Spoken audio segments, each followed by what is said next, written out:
Okay, we are going live, so we may proceed and call this meeting to order. Chairman Nisley. All right, well, I wasn't sure if I was running the meeting or not, so Sean, do you want to do the first part of it and then I can take it from there? I will do that if you want me to, sure. Okay. So the Going live, so we may proceed and call this meeting to order. and Mary Beth, make sure to mute YouTube so we don't got double stuff going on, because I can hear what you said a few seconds ago. So this is our first meeting for the Economic Development Committee. I think it'd be a good idea, Jenny, if we could go around, if you wanted to do that, and just kind of do introductions so we know who everybody is. I don't know a lot of the folks on here, and I think that'd be pretty beneficial. So do you want me to do that, or would you like to do it? Oh, I don't mind. I didn't know if we needed to say any legal things or anything like that. That's where I was more. Well, yeah, the biggest thing, because it's a Zoom meeting, it's being recorded to YouTube, is as a webinar. I don't know if we have folks who are watching as attendees who aren't. Yeah, we do have a couple. So if you're an attendee watching, if you want to participate, when it comes time for public comment, you want to hit the button at the bottom of the screen that says raise my hand. And when you raise your hand, Mary Beth or Carol will turn your microphone on and send you over to where you can unmute yourself. You get 3 minutes to comment, the same way that we do it at council meetings. So you'll get that 3 minutes for your public comment, and then we'll tell you to wrap up when you're getting pretty close to that 3 minutes. So. All right. So I'm gonna look at my agenda on my computer, which I don't have my second screen up. So it'll look kind of weird, but I'm gonna go ahead and go through the roll call based on the agenda, if that's okay. And then if anybody wants to introduce themselves and say who they are, or give us a little bit, that'd be great. I'm Chairman Jenny Nisley. I was recently elected to the council in 2020, and I am past executive director of the Loomis Chamber and was on the Economic Development Committee for the last 11 years. So I will go ahead and pass it off. And again, I'm not looking at your face. This is kind of weird, but member Nicole Reading, I'm sorry. Is she on? Okay. Member Patrick Pana, I'm not gonna be very well at all these names. Panakavar?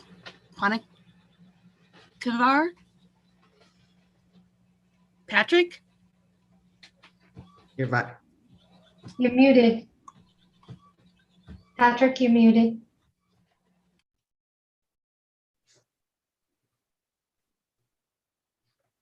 Patrick, you can see that you're here. Maybe we can get your audio stuff figured out in a little while, but let's move on. Oh, you don't have headphones. Yeah. And you don't have a microphone. All right. You could type if you have comments or anything, Patrick, you could probably type them into the chat. All right, let's go back here. And member Ashley Summers. Good evening. Hello, I am Ashley Summers. I have been or was a resident of Loomis my whole life. I now live in Newcastle, and I own a business in Loomis, Hubbard Insurance Agency. I am the fourth generation of our family to own that business.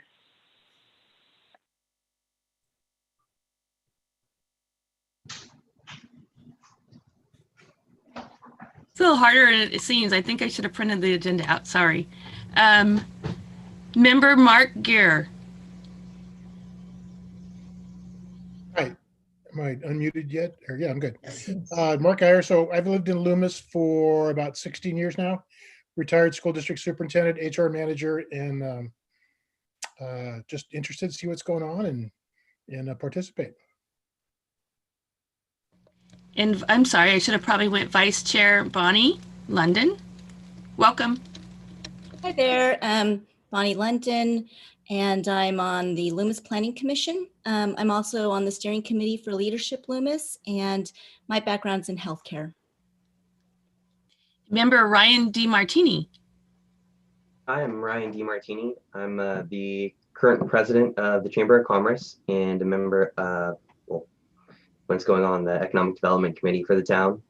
And also I am a taxpayer and financial advisor here in Loomis at JC Bookkeeping, and actually now reside in the town of Loomis after it took a while to come back. So I'm excited. Thank you. Auxiliary member and council member Jan Clark-Kretz. Hi, everybody. I am Jan. I am streaming behind this beautiful scenery, which is right here in Loomis at our business, Indian Creek Country Club. My parents built in 1967. I am the second generation, and my daughter, third generation, is managing our business. I am a past president of the Chamber of Commerce and have always supported economic development in our town, and I'm very excited to be here with all of you. Great. Auxiliary member Maria Victoria Aldridge. Hi, good evening, everybody. I've been living in Loomis for 3 years. Currently, I work for the state at CalPERS, and I'm looking forward to being part of the community and contributing in any form I can. All right. And Mary Beth, do you want to do the staff? Mute me. There we go. Good evening, everybody, and welcome to your first Economic Development Subcommittee, actually, General Plan Committee. I thank you all for being here. I am Mary Beth Van Boris. I'm the Planning Director for the Town of Loomis. Carol Parker is Planning Assistant. Also here is Anders Hauge with Hauge Brook and Associates. He's our Town Planning Consultant. Matthew Gherkin from AECom, who is our technical staff on this element, and his right hand, Suzanne McFerrin from AECom. Sean Rebay, our town manager. Everybody knows him, so I guess he doesn't need an introduction, but I'd be remiss if I didn't give him one. So welcome all, let's get this party started. We also have our Deputy Town Attorney, Andreas Borher. Oh yeah. Yeah, Deputy Town Attorney Andreas Boer is also on the call to answer any legal matters that we may arise with. Sorry, Andreas. Tell you that I have to go look them up and get an answer to you later. So thank you all. Okay, so I think that now we would go and open it up for, I guess we'll call it to order. Are we going to run this? We can call it to order and then do the Pledge of Allegiance. Mm-hmm. All right. Correct. And Bonnie, you want to lead us in the Pledge of Allegiance? Sure. Does everybody want to stand up and put your hand over your heart? I pledge allegiance to the flag of the United States of America and to the republic for which it stands, one nation, under God, indivisible, with liberty and justice for all. Thank you. All right. And now we are going to go to the committee for comments that are for items not on the agenda. Virginia, let's take roll call first. Oh, roll call. Okay. Yeah, I guess. Roll call, please. Yes. Chairperson Jenny Nisley. Here. Vice Chair Bonnie London. Here. Looks like Nicole Reading is still not here. I'm going to shoot it. This Patrick Punikvar. Yeah, Punikvar. Hopefully you guys can hear me now. Getting it closer. Patrick Punikvar is a tough one.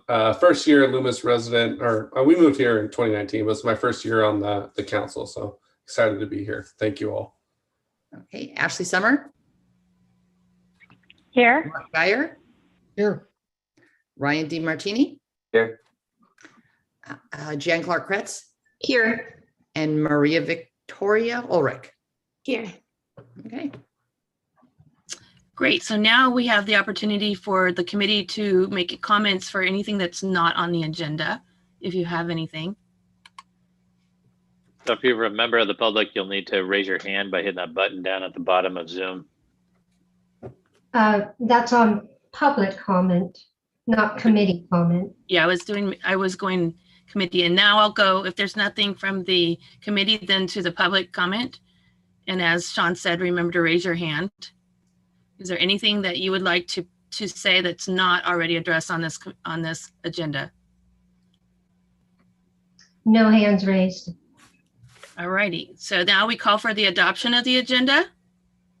Correct? I so move to adopt the agenda. Second.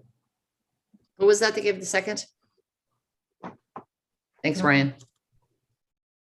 And then all in favor, right? Or you want to do a roll call? Do a roll call. Okay. Okay, let's go with Chairperson Jenny Nisley, Yes. Bonnie London, Yes. Patrick Ponikovar, Present. Thank you, Carol. Ashley Summer, Yes. Mark Geyer, Yes. and Ryan DiMartini. Aye. Thank you. All right, so now this is the opportunity for the public to make comment on the consent. Wait, did we already do that? No. We don't have a consent agenda for the first meeting. Okay, great. Now we go to the committee matters. Yes, so let's kick off the committee matters with, again, the introduction to Matthew Gerken. We will turn this part of the program over to him. He has a PowerPoint presentation to share with you. We ask that you refrain from questions during the presentation. It will help him facilitate that better. But if you could keep note of your questions, and then when we get to the end, we'll open it up for discussion and comments and questions and all of that stuff.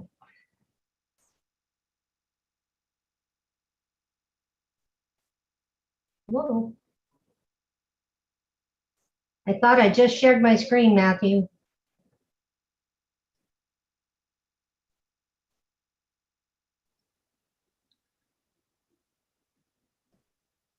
Uh-oh.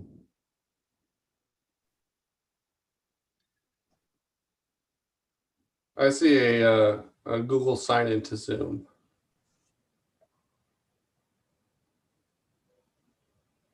Oh, I've done this mistake before. Hang on.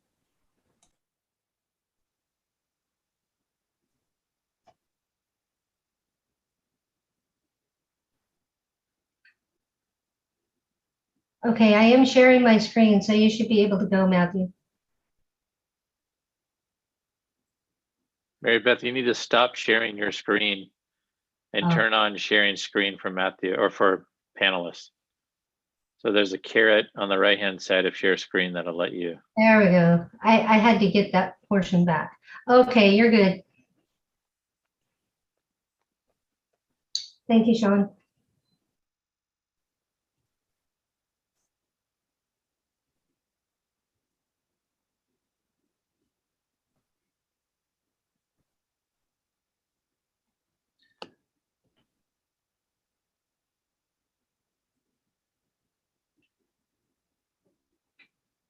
All right, everybody sees a blue intro slide here.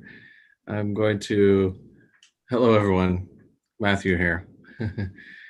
I'm your technical lead consultant for economic development issues. Maybe start by disclosing biases.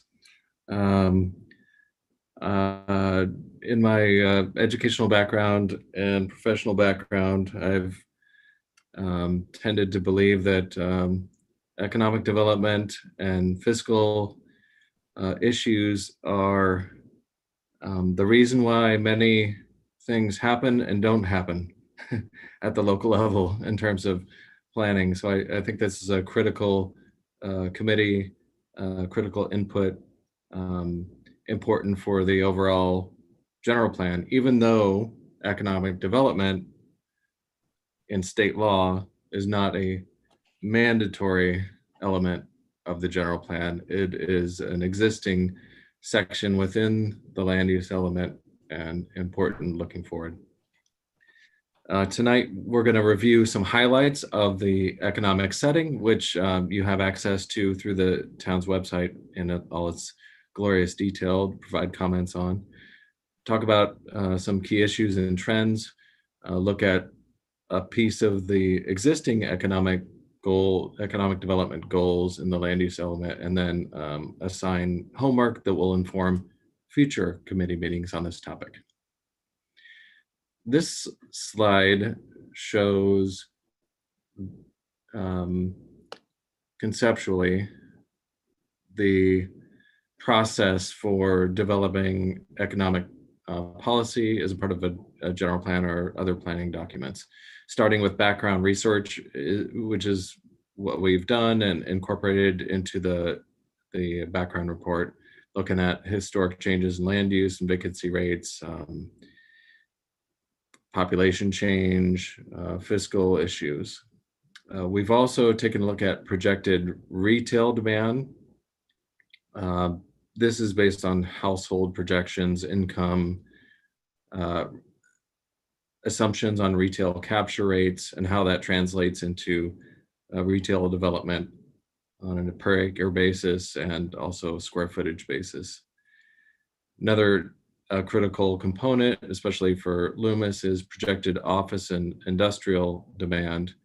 There again, looking at employment projections, other key elements of the demand for office and industrial development, and then presented again in terms of acreage and square footage.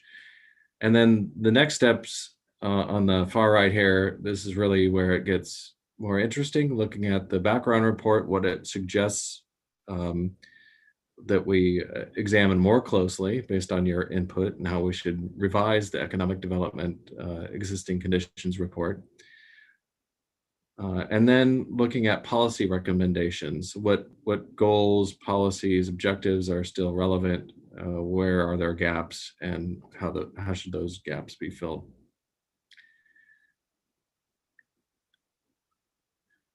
So now we're going to start stepping through some highlights of the economic development existing conditions report. Specifically, as it relates now to land use change between 2000 and 2020, thinking that past becomes prologue. We see that the town had a fairly low or moderate growth in non-residential development between 2000 and 2020. All lower rates than Placer County as a whole in office space, industrial space, and retail space. So you can see 24% growth in office space for Loomis during that period, 13% for industrial space, and 2% for retail space.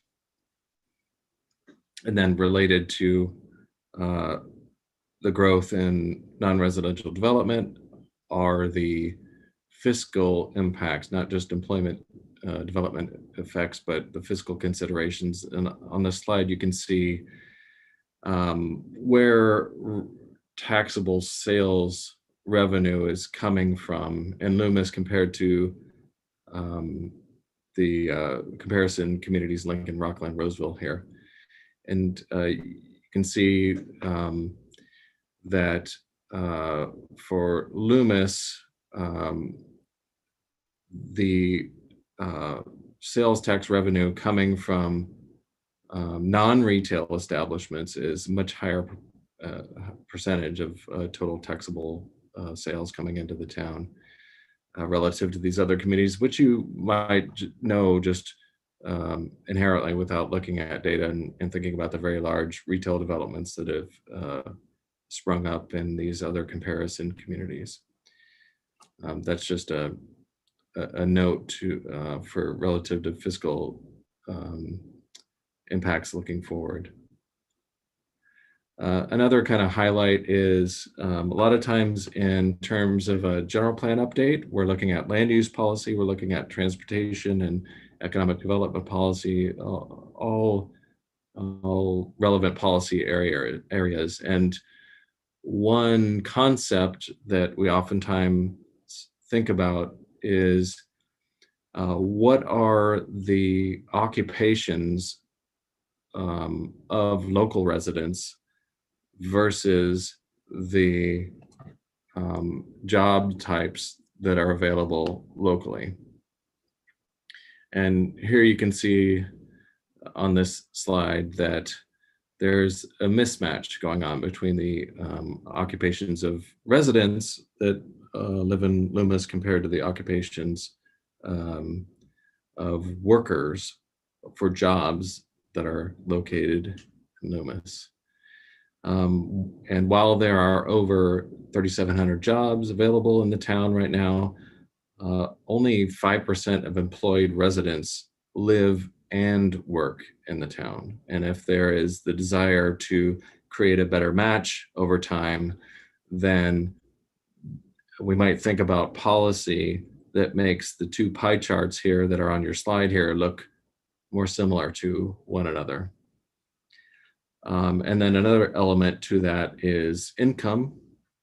So of the workers that leave the town for employment, 60% earn more than $3,300 a month, while only 43% of the jobs within the town meet that earnings threshold. So that's telling you that, you know, people are leaving the community to earn higher incomes that would be than what would be available if they wanted to stay within the town and work.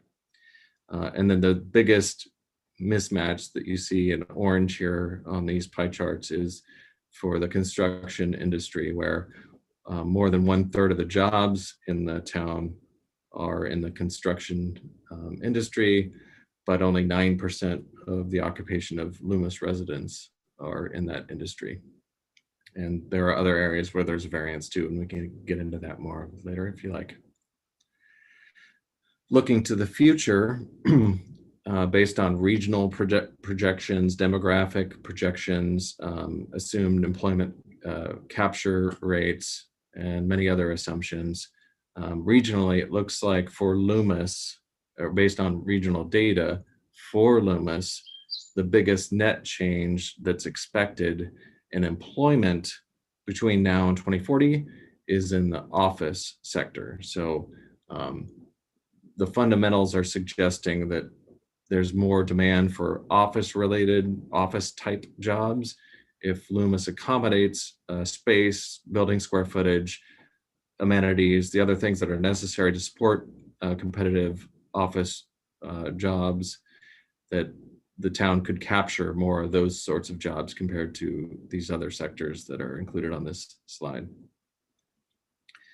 Regarding retail demand, looking forward, just looking kind of objectively at household growth, in local income growth, and other sort of passive objective measures.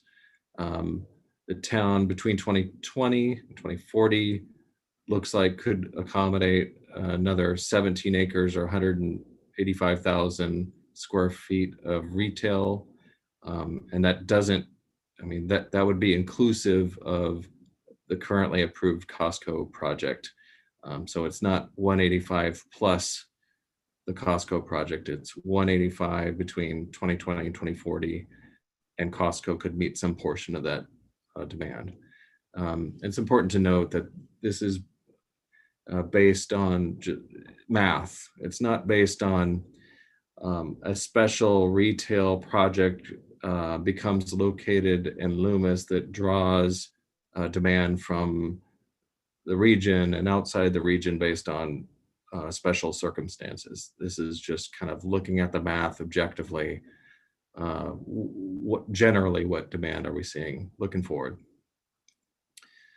For office industrial demand, as you can see on this slide, in the same period, 2020, 2040, based on assumptions related to the space that's needed per employment category, the town could accommodate another 11 acres of office space, another 12 acres of industrial space. And again, this is objectively looking at this, not accounting for the unicorn that might decide to locate in Loomis that could draw demand outside of what the fundamentals might suggest. So, you know, in terms of thinking about some of those highlights, and the economic development report provides a lot more detail that will spur other thoughts, but generally,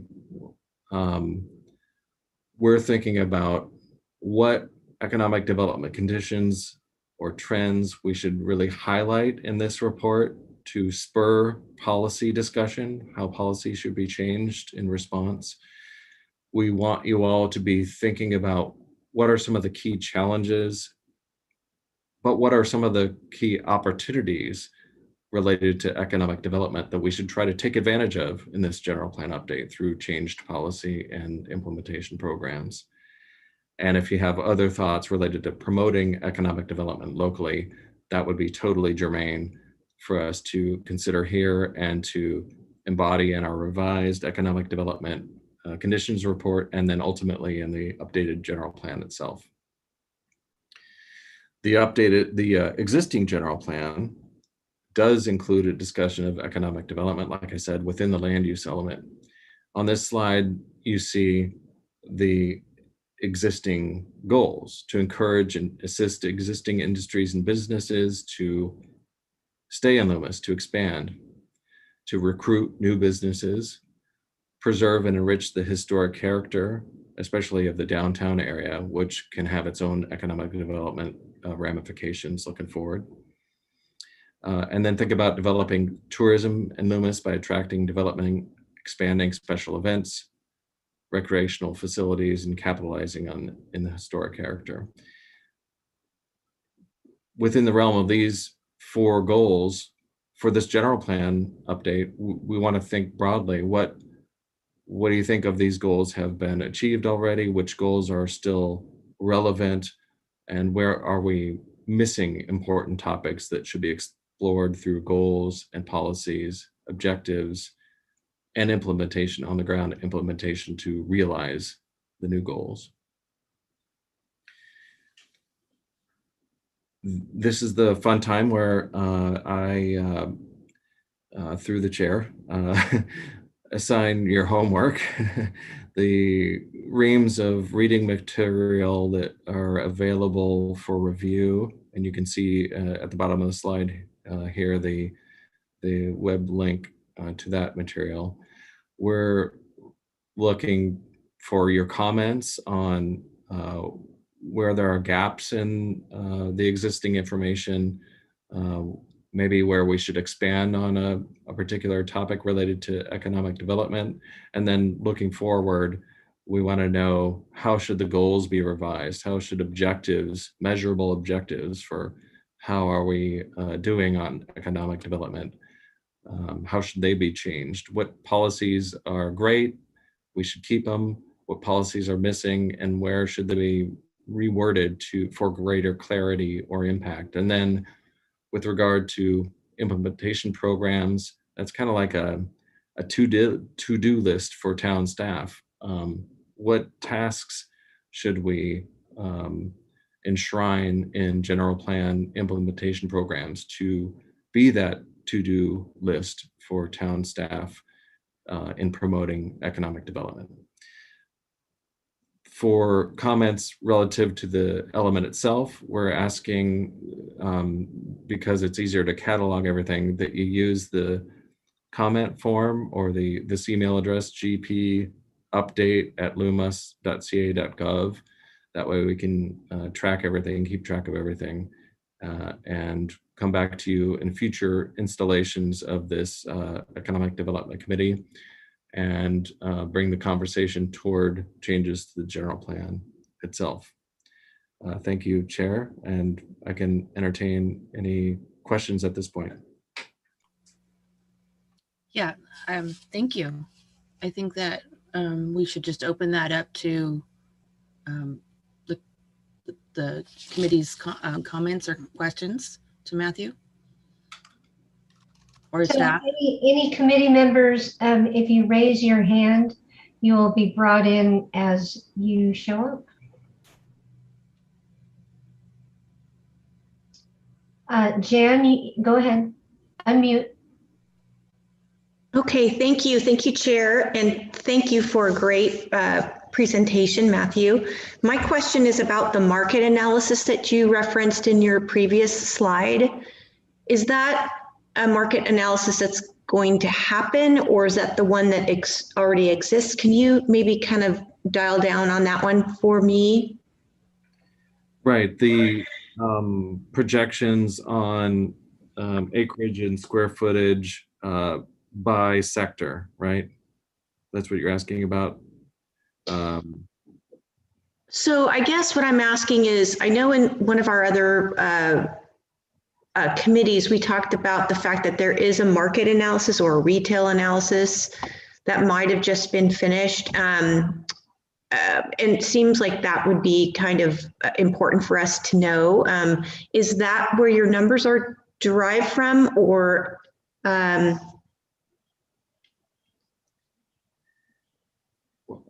do you know? So maybe Sean can answer it. Yeah, Sean, yeah, that's the same one that I was talking about. So Matthew, I don't remember what committee it was, but we were talking about, I think it might have been one of the land use committees, but I referenced a portion of your the retail study that, or not the retail study, but the market analysis that has been on the website for a little bit. And it was basically giving the amount of square footage that the town can absorb on retail, commercial, or retail, office, and industrial. so I guess my question is, and forgive me, I think that I get some of these confused because I sit on quite a few of the committees, but are we going to do a new market analysis, a new retail analysis as part of our general plan going forward, or are we going to use the one that Sean's referring to? The one that Sean is referring to, I think, is the same retail analysis I have just highlighted, just at very high level this evening. And this is new. This is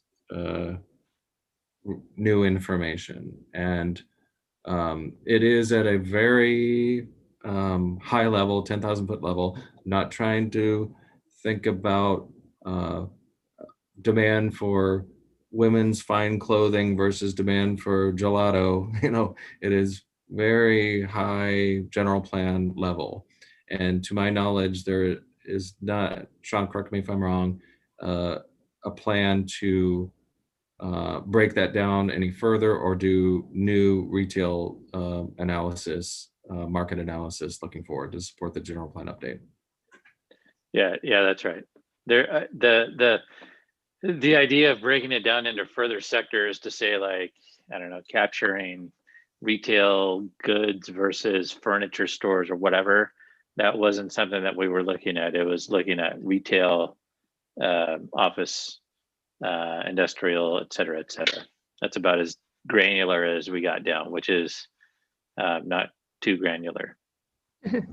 Okay, well, I think that the data that you're looking at is super important for this group to potentially add to our homework. And also, I'm glad to hear that and I remember this from the last meeting, that it's new data, which is great, and that's really good. And I have one more question, and that is the slide that you have about the construction workers from Loomis and the construction workers that are working in Loomis.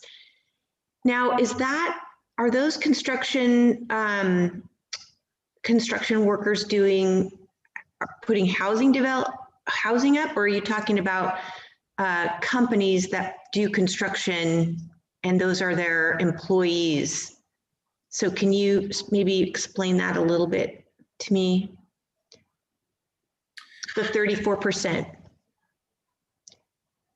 Right. This is trying to be all inclusive, and on the right side of the screen, the occupations, those categories are aggregated in a way that it would be everything related to construction as the primary category of that employer. And it might be that a large construction company might will have, you know, administrative workers. You know, construction company is going to employ people who aren't swinging hammers, but that 34% captures is organized at the employee level. So it's all of those workers working in a construction company.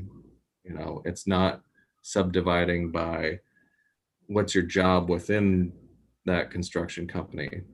That's more the pie on the left, where you could be an admin support person, but working for a field that is characterized differently, if that makes sense.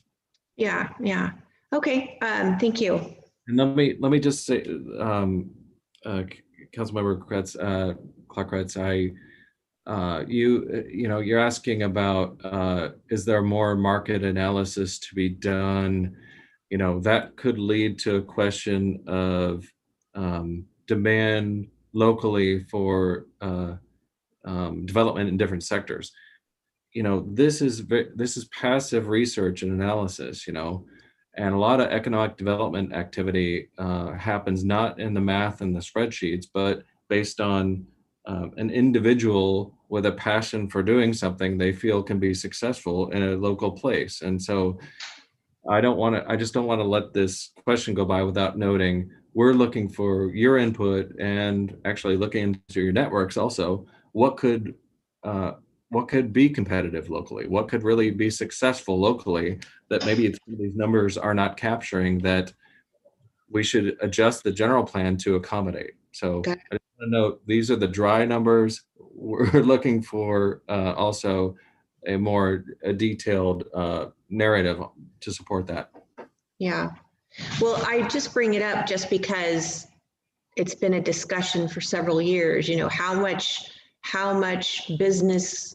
more business than will our town be able to absorb, and so that number has sort of flipped around, and we've had a lot going on, and that, like you say, it's just a number. It doesn't really, it's math. And should we find an entrepreneur that, you know, takes the ball and run with it, which we do have here in town, thank goodness we have lots of them, which is great, then that's a different story. But that's the reason I ask, is because, you know, this retail number has been floating around, and just want to make sure that if I'm asked by somebody, where does this number come from, how, you know, I can at least give them the data or the source. So I appreciate you saying that it is a mathematical number, and our job is also to help find other types of businesses that might really be prudent for our town and our situation. So I get it. Thank you, Matthew. So does anybody else on the committee have any comments or questions for Matthew? Bonnie, you may go ahead. Thanks, Matthew. So I did go through the market analysis report, and there's a lot of strikeouts. And so I wondered if this was coming from Placer County, because it looks like there's a big portion of it that's directed more towards the entire county, with some good data about Loomis as well.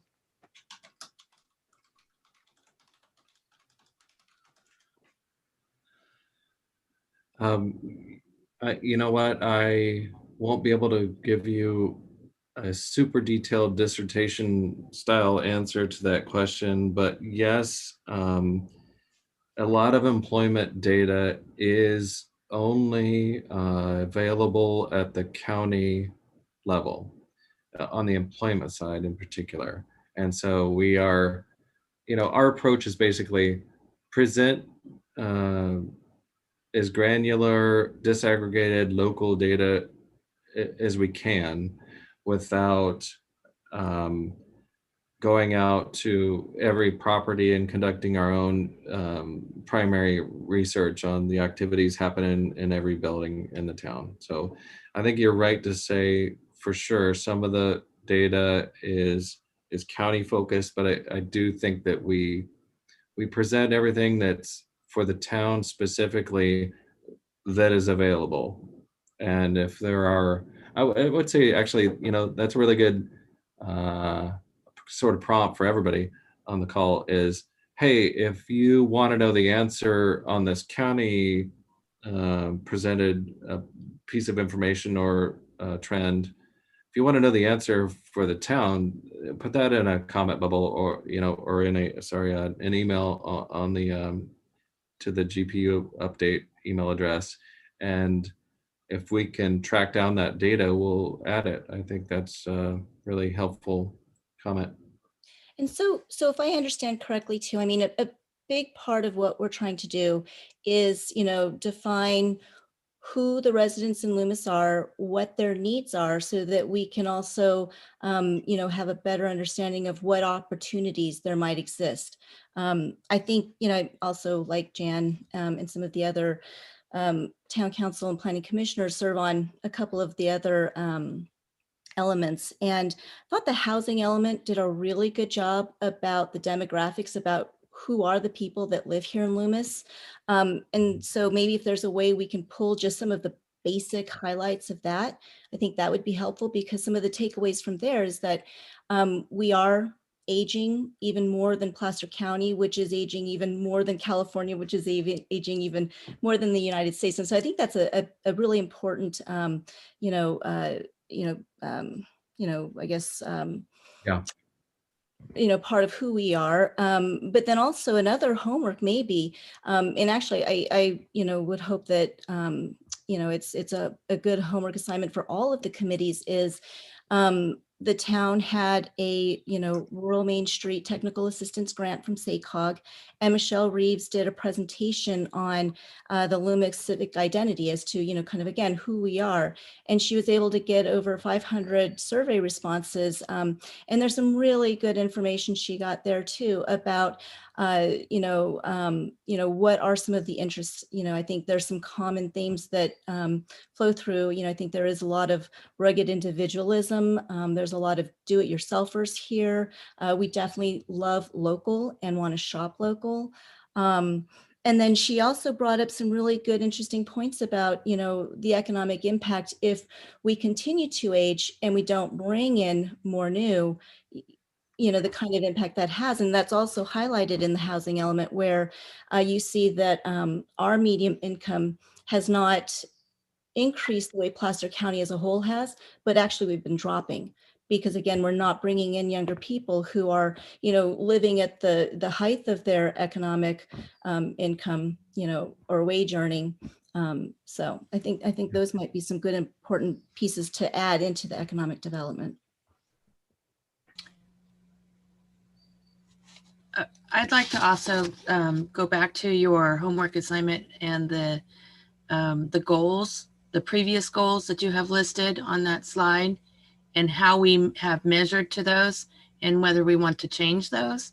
Do you want that to be written out like 1 through 4? This is what I see we've done, and this is what I'd see we'd like to do, and submit that? Or is that just something we're going to talk about at the next meeting? Do you know what I'm talking on the?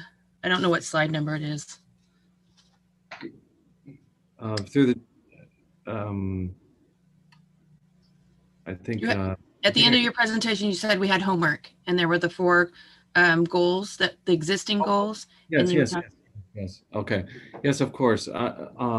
Absolutely.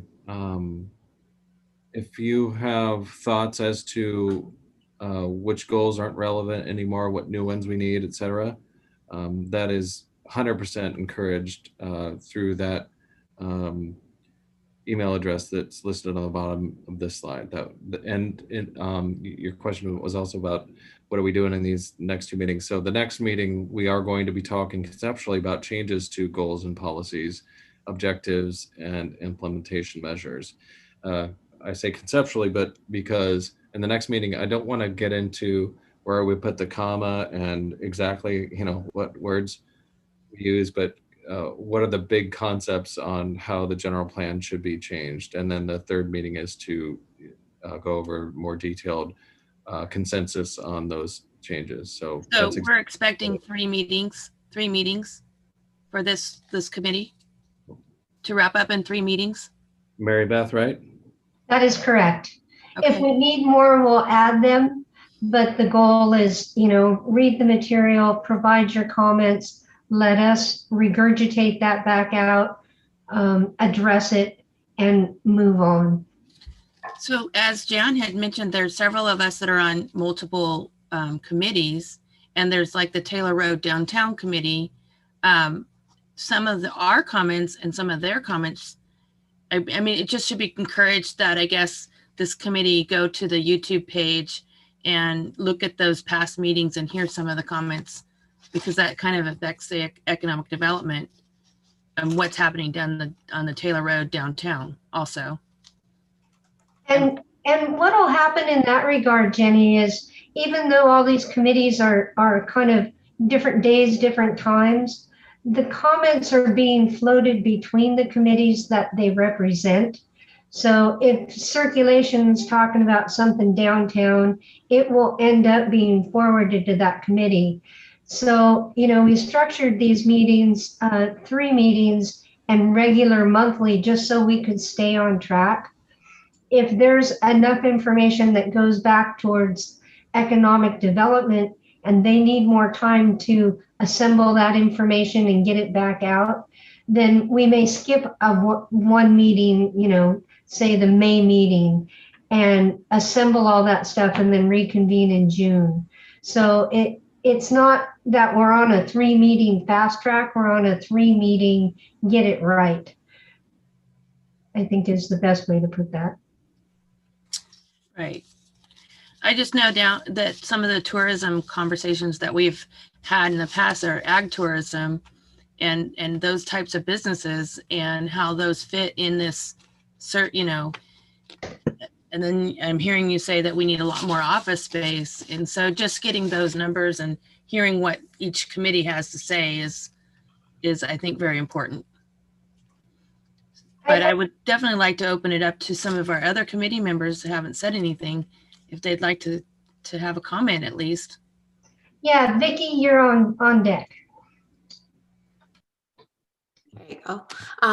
Thank you, Matthew, for the presentation. That was wonderful. And piggybacking a little bit on what Jenny was saying, I just have a question regarding the future occupation, that slide and the job projections. So here it says that the office jobs have the highest projections, right, from now until 2040. And I'm not 100% sure what jobs are really falling in there. That's an aggregate. And in the assumptions that were used to create these, where was it considered that there was kind of like a structural change in the workforce, that is as it relates to like office jobs with the whole pandemic, and maybe a lot of those jobs are going to move into like in the virtual environment moving forward, and they will stay there. What I'm trying to say, sorry, I'm rambling a little bit. These projections have included that into the assumptions that some of those office jobs are actually not going to need office space, but rather being done virtually? No, unfortunately, this analysis was done in 2019. Just at exactly the wrong year to do it relative to how the economy might be forever different looking forward. So that's not included. And there, different locations and different employers, different sectors are likely to be affected differently looking forward. Like you say, it's critically important phenomenon to understand. Certain employers may encourage their workers to work some days at home now. I mean, that may mean for Loomis residents that office workers are in Loomis and spending locally more days of the week because they're not headed to downtown Sacramento. In other cases, it may mean that future employers want to have more office space per employee to space people apart. I think that's a trend that's unlikely to have permanent resonance. But yeah, to make a short answer long, that was not specifically factored into the slide that you see before you. Yeah, thank you. Thank you for answering that, because I think that will have again, I don't know exactly what kind of office jobs are here in Loomis, but that might have a big impact into economic policy. Thinking about like downtown Sacramento, that where I work, it's changing. It's never going to be as it was. The governor wants 75% of the workforce working remotely on a permanent base. So it's a huge structural change that probably we should consider. Like thinking about that, if like we're projecting that office jobs are going to take most of the space, or they're the ones that are going to grow at the fastest pace. Excellent comment. Thank you very much. Yes, and it's a difficult one. I think the way, I don't know if any of you have been involved in a general plan update before, but in long range comprehensive planning, we have developed techniques for dealing with these vectors this way and that way. We try to aggregate data. We try to use comparison data over longer periods of time so that we don't aim too sharply in the wrong direction that's going to be superseded by a new technology that we didn't know about that comes along. I guess what I'm trying to say is, if we stay at the high level and we don't try to get too detailed about specifically what kind of space we're going to be wanting on any particular individual street corner, it helps us not make mistakes that have to do with unknown occurrences that happen in the economy and healthcare and society, generally speaking. And you've brought up the obviously most important one, perhaps in our lifetimes, as it relates to office space. No, thank you so much for the explanation, and it totally makes sense. I'm brand new on the committee, so I don't know really how things work, but thank you so much for the explanation. Jean Rebe, you may proceed. Unmute. Thanks. I just wanted to kind of piggyback on both what Vicki and Matthew both said, that the idea of people going into a large office building like tomorrow or even in the next 6 months is probably a little bit out there, but looking at the planning horizon of our general plan being 20 years out, it's not that kind of weird and kind of far out to really think that could end up happening, right? 5 years, 2 years, whatever it is. But one thing that we have an issue with here, I think, on the working from home and being mobile or whatever, is that we have a real significant issue with internet access. In Loomis, we don't have fiber internet here, really. We have a little bit, kind of smatterings along Taylor Road, and that's kind of it. So while there might not be a huge need for office space right now, this month, next month, within the next year, that doesn't mean that we're not going to have that need for it, I think, later. Whether or not it's the amount that Matthew projected out is a different issue. And until we get that kind of internet stuff figured out, I think that we're going to have that problem for a while, where folks, maybe you don't need an actual formal office, but you have a flex working space, like a WeWork sort of a thing, or something like that. Even the WeWork sort of a thing here, though, is going to be a little bit difficult because of the internet problems that we have. So I just wanted to toss that out there. The other thing I wanted to point out too is, like looking at shifting demographics and how all that works, and and our community aging, trying to find that mix of retail is important from like an economic development standpoint, obviously, but from a general plan standpoint moving forward, I think that the idea of focusing on, are we going to have a lot of, I don't know, like dress shops versus a lot of sports stores or something like that? I think that we want to stay a little bit higher than that and instead focus on, can we accommodate X amount of retail, and then figure out what the market's going to do on providing that type of retail, right? There's certain things that we are not going to be able to build in town, I think, just based on what's been built nearby. The idea of building a big box store in town is probably pretty slim, with the exception of Costco going forward. And so, but something like a Target or a Walmart or whatever, if you can go the next intersection down and you've got a lot of that stuff there, finding that use up here is going to be a little bit more difficult. I think that finding, what I've always talked about when I'm talking to Chamber of Commerce and other people, is that stuff that's really going to make this town continue to thrive, those kind of niche businesses that you can only get in Loomis, like High Hand and like iChicks, which is, you know, a lot of people don't know about that. There's a lot of businesses, custom cabinet shops and counter shops and that kind of stuff off of Swetzer, Ticket Chocolate off of Swetzer that has chocolate that's being put in the Oscar grab bag stuff.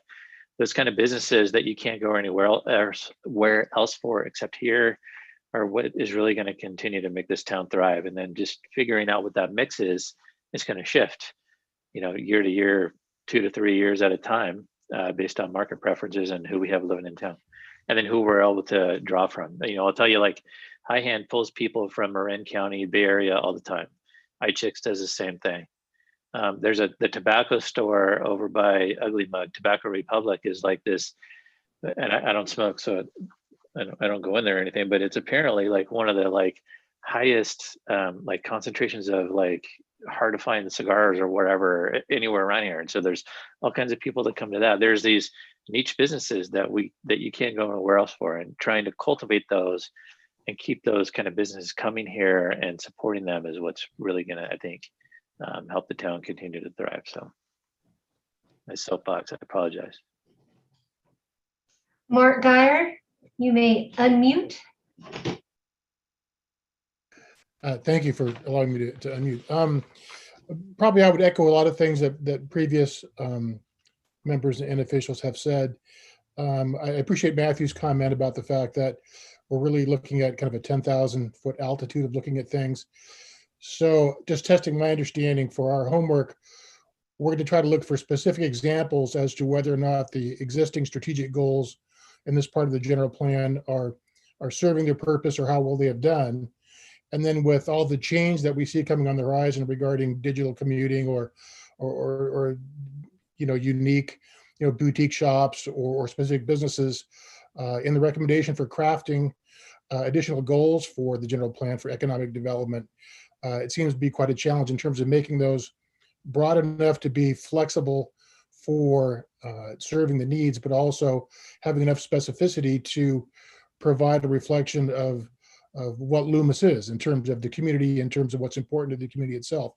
So this appears to be a homework assignment and an exercise that looking for the greatest quality in terms of, you know, a policy document that will meet the specific needs in Loomis, and even those needs that we might not possibly foresee at the present. Andy, you may proceed.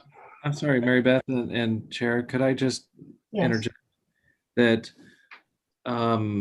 yes, we are looking for comments on how goals should be revised and policies and everything else. But actually, you know what? We can do that writing, and we are looking for input on anything from you related to economic development. Problems that you see that prevent otherwise entrepreneurs and having the labor force they need to have a successful business, or trends that you think are important for the town that we could take advantage of, or you know, actually those sorts of observations from the ground level on what you see, rather than explicit language that we should use in goals. That's actually more important, because we can take that all together, all your comments and observations about trends, opportunities, strategic advantages, etc., and we can make that into goals and policies based on that 10,000-foot view. So just to say, yes, your comments on goals and language and the general plan itself are welcome, certainly, but your actual observations about other related topics are even more helpful, and we can translate that into general plan language. Actually, Matthew, that's what I was going to be talking about. Is we're looking for your expertise, especially in setting up the setting section. You do business in Loomis, you've lived in Loomis, you understand Loomis. And if you can help tell us your experiences in the town of Loomis that we can then capture in the settings section for the economic development, that's going to be helpful to just really round out the setting section that has already begun, but you're the ones with that local expertise and knowledge. And then definitely the whole point of look at the 10,000-foot level, we don't know what's going to happen. When you think about the trends that have already changed, not only the pandemic, but the iPhone and being able to do all your business on an iPhone, the use of Amazon and UPS for deliveries. There's just so many things that have already changed in our lives in the last few years. And, if you have any observations of changes you might see in the future, what we'll be doing as we write the goals, policies, implementation measures is then try to put it in there so we have the flexibility for the town to address those moving and changing circumstances far into the future. And if there's something that you feel the town needs to make this all work, talk about that and let's have that discussion, especially at the next committee meeting. It's looking forward, and then just my own observation in doing this for a number of years, put a vision out there of what you think can happen. What I've been amazed at is visions that I've seen for 15, 20 years have occurred in 1 and 2 years. Once they were established, put out there for people to look at, it's amazing how people will pick up and actually make things happen. So be creative, be inventive, keep up there at the high level about the general things you want to do.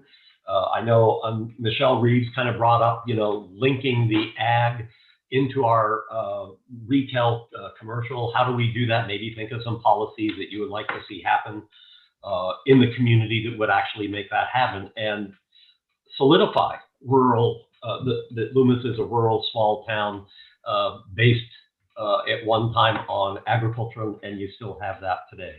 So kind of think at that higher level, but be creative. This is the fun part, is be creative. Jan, you may proceed.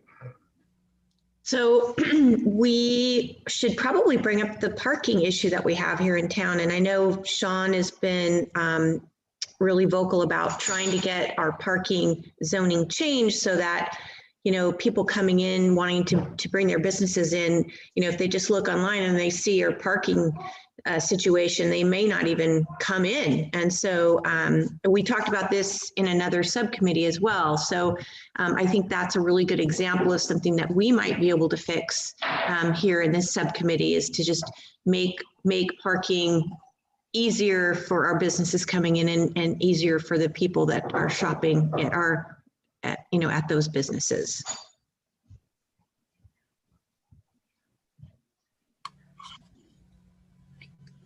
Should I raise my hand too? Do I need to? Ashley, you may proceed. Oh, thank you.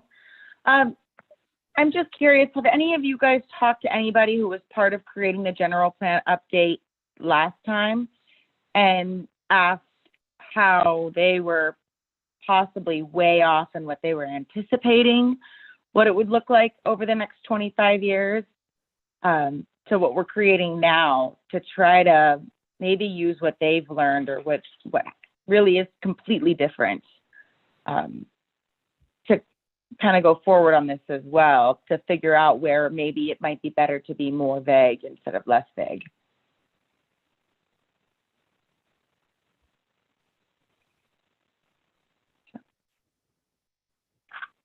Jenny, you may proceed. I think it would be to note that also way back then, we were really a new town. We're really a new town. And so some of those things that they were trying to put together in that general plan might, they didn't have a history to kind of look back on where we do. So I think that's one thing, Ashley. I just wanted to make a couple points. There were some great links that Bonnie put in the chat. And if you're new to Zoom, I just want to point out if you go on the chat and you look at the little 3 dots at the bottom, it comes up more. And you click on that, you can save this chat. And so that way you can have all those links if you missed them. Or I just thought I'd point that out because I've been in a lot of Zoom meetings where there's links posted and wait a minute, I didn't get that. So, and I think the other thing that I would put out with parking, Jan, is that also having had businesses in these buildings downtown, there is a challenge with being in old buildings. And there is a challenge for a young business entrepreneur, a young business to come in and try to make all those upgrades to the ADA compliance and make it successfully. So when we're talking about flex spaces, I just like to think about flex spaces, even in the retail sense, that smaller spaces that they could afford to come in and get started. And I know that's at the weed level, but I just want to put it out there that when we're talking about all the kinds of spaces, that's some of the challenges that I've seen in Loomis. Sean, you may proceed. Yeah, apologies. I just wanted to kind of follow up on that parking thing. For example, Main Street Drug, right, has been sitting vacant for quite a while. If a restaurant wanted to go into Main Street Drug, they probably couldn't open. If where Reds is now, if that was something other than a restaurant previously and Reds wanted to open, they couldn't open because they can't meet our parking requirements, because the parking requirements are so stringent that there's no way to meet them. There is a provision in the zoning code that allows the planning director to make a waiver on the parking stuff if they can show that there's sharing of a lot or parking somewhere else. And so we've done that before, where you use part of the Walnut Street parking lot or the Magnolia Street or whatever, share those parking lots. But the way that I look at that is like, why not just fix it instead of making all these weird little workarounds? And let's just fix the parking code and make it to where if you want to open up a business downtown, wipe out. I don't think that we need the parking restrictions downtown. We've got the big lot at the multimodal lot. We've got the big lot now at Walnut Street. We've got the lot over off of over back behind the post office. We've got parking along the street. There's not so much an issue of parking as there is that people don't want to walk. They don't want to park in a parking lot and then walk. And if you're looking at economic development and you're trying to get people to go from one store to another and spend more money, you want them walking from one business to the other. So having a business like Ace Hardware downtown that has, people going in it, and maybe the wife goes into Ace Hardware to buy something and the husband goes across the street to Main Street Drug if it was opened up at something else. You get the synergistic effect of people going to one business and then going to another business because they want to spend a little bit more time downtown, or they go to Ace Hardware and while they're waiting or they go to the restaurant, one of the restaurants, and instead while they're waiting for a table, they go shop at Ace Hardware or whatever it is. Having people be able to go from shop to shop to shop is really important, not to have one spot that they're going to and then you park right in front of it. You walk 4 feet to get into the building, you buy your stuff, and then you walk 4 feet out and get in your car and leave. We don't want to have parking along Taylor Road downtown either, like right on the street. It needs to be off the street.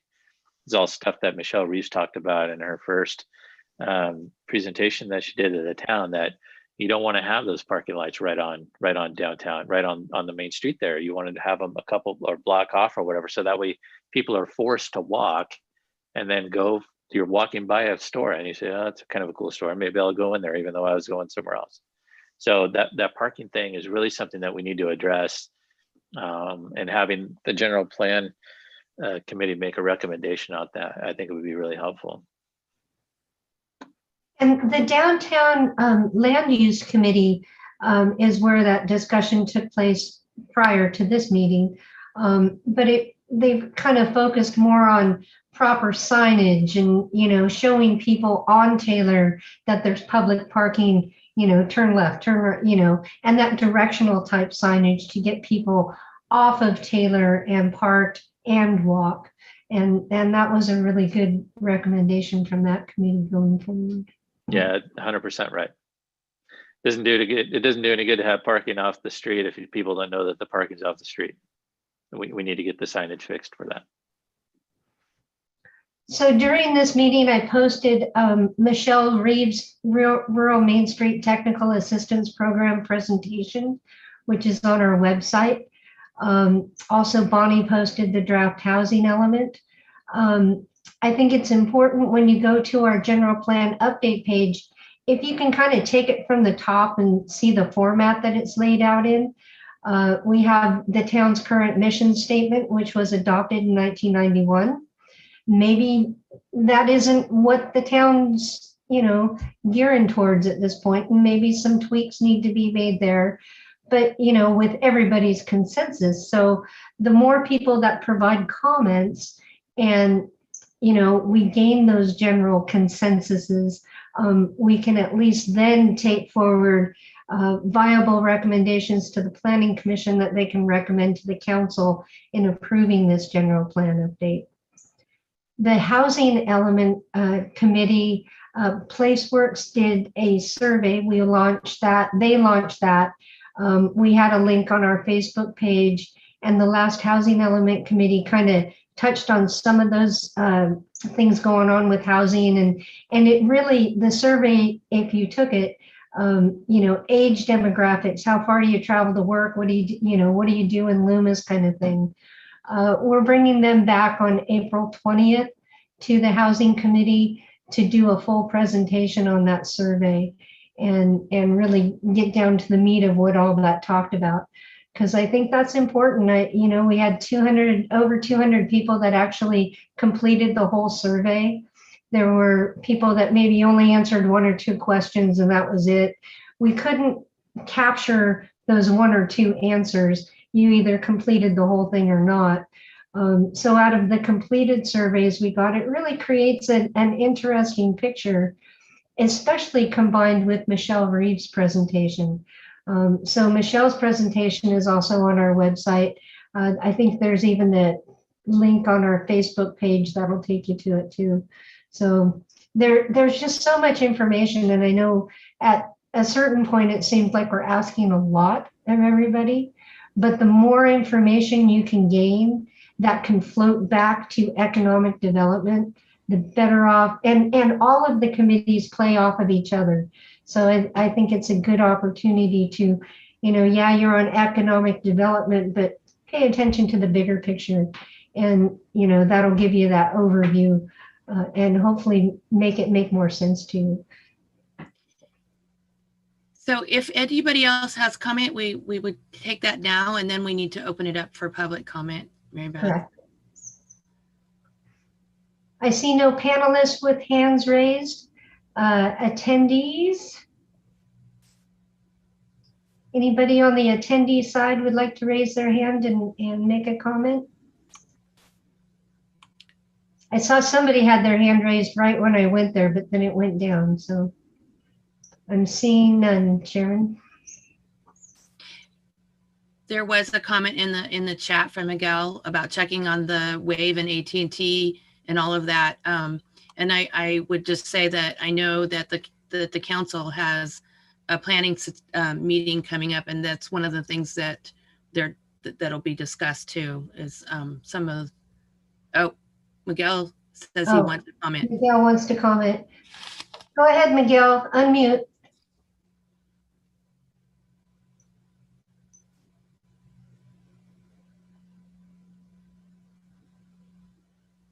Can you hear me?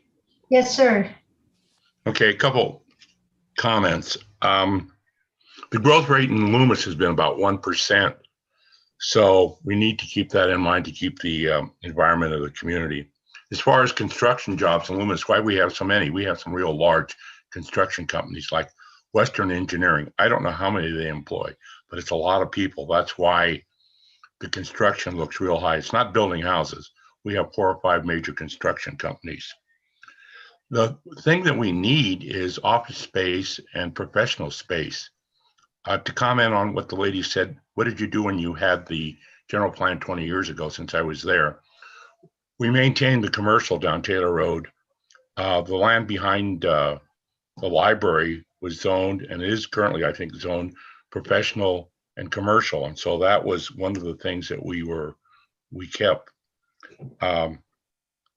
The other thing is right now, I think these numbers and these charts need to go out to the other committees, because right now there's one request for the Grove, which would be another 1,000 population, but no commercial or no professional buildings. Across the street at Turtle Island, they want to put in a couple thousand residents, which would far exceed what we need. And the other major one that needs to be looked at, there's a request on Sierra College to put in 60 or 80 acres of industrial, where the chart shows we only need 12 acres. So I think these are important things, and the other committees need to see what is needed, not what developers want, but what the community can handle and what we really need.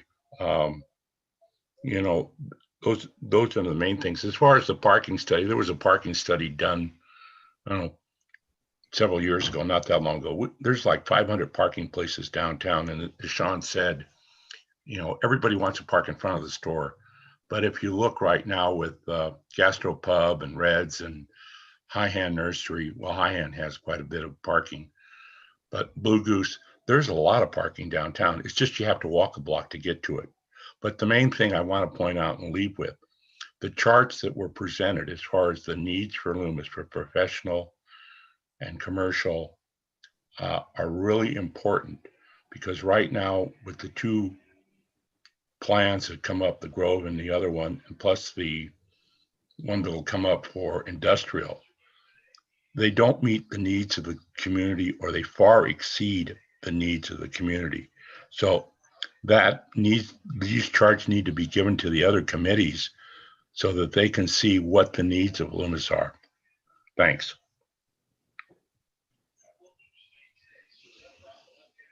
Thank you, Miguel. Any other public members wish to speak at this time? Raise your hand, please. Seeing none.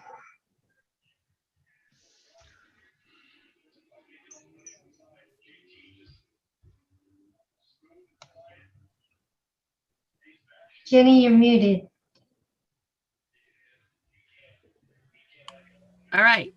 So then, seeing none, I guess then that is, we can adjourn the meeting. Is that correct? As long as everybody understands their homework assignments and the ability to provide your comments to the GP update at loomis.ca.gov. We take those, we are tracking all comments, and we'll be replying with responses to all of those in one document. So if you send it, I'll send you a thank you, but then it goes onward, and you will see by committee those comments along with the other committees' issues and stuff. So it will bring everybody into the fold at the end, I promise. It looks like we have something from Bonnie. Oh, go ahead, Bonnie.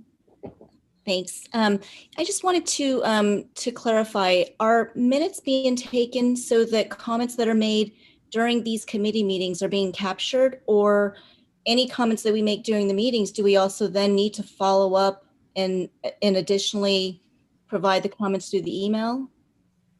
The minutes that we're doing at this point with committees are action minutes. So your comments would be best dealt with on our comment forms and submitted to the GP update at loomis.ca.gov to get properly addressed. Hey, what happened, Nance? Oops. Uh-oh. Thanks. Jan, you had a question? No, I just kind of wanted to comment on Bonnie's point.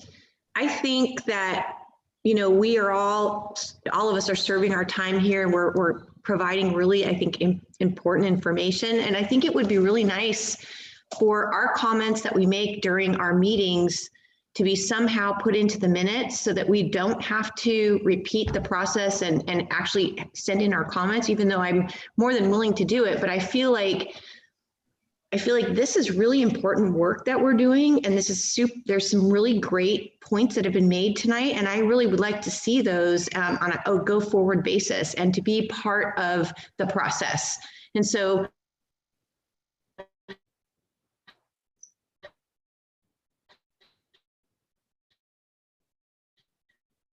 I would just like to see maybe a change. It just seems more efficient for these important things that we're saying to be part of the process. Andy, do you have any comment in that regard?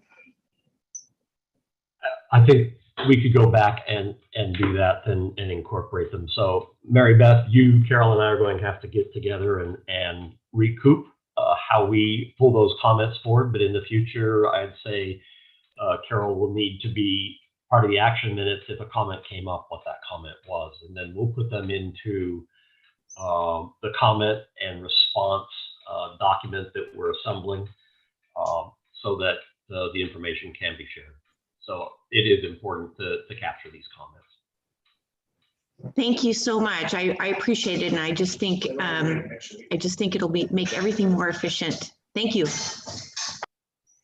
If I could turn to our deputy town attorney regarding action minutes and comments being tracked. It's up to your pleasure how you want to keep track of the minutes. So there's not a rule prohibiting more detailed minutes from being kept, or a requirement necessarily imposing that you do keep more accurate minutes. Thank you.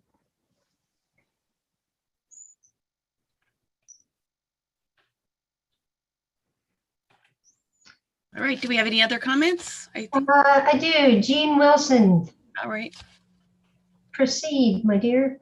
Okay, just a quick comment on the parking situation, and to keep in mind, at the time the current general plan was written, we had neither the Magnolia Street parking lot nor the depot parking lot, and for that matter, we didn't have the Blue Goose wasn't really developed, so there wasn't that much parking down there either. So that's a change that's happened, and and I think impacts what we're going to be doing now, because we didn't have those other parking facilities before.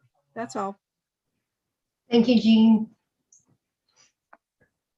And that's kind of the importance of looking at these setting sections. They were written 20 years ago, and some things just totally stand out and just glare right at you and go, oh, wow, they used to do it this way. And you can really see how technology, advancements, people, the town has grown and still maintains its charm and rural personality. And, you know, trying to retain that at this time when everything's just busting open wide all around us, it's, you know, it is that struggle, but we only have so far to grow. We are diligently working to update those vacant sites maps that were, I apologize to those committees.